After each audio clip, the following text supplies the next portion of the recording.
Sesame Oil Chicken.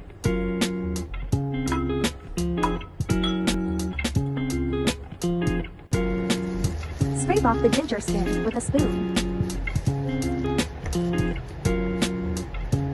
Cut into slices.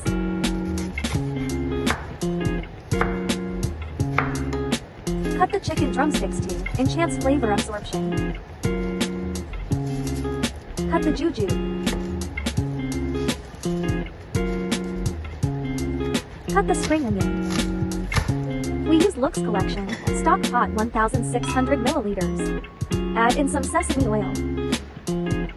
Stir fry the sliced ginger. Lift out and set aside for later use. Fry the chicken drumsticks. Stir fry evenly. Add in the fried ginger. Add in some soy sauce, sesame oil, water,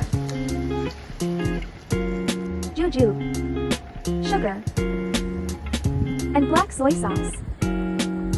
Cover and simmer for 20 minutes.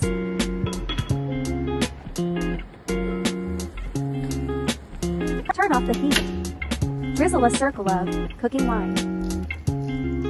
Sprinkle with spring onion. The yummy sesame oil chicken is ready to serve.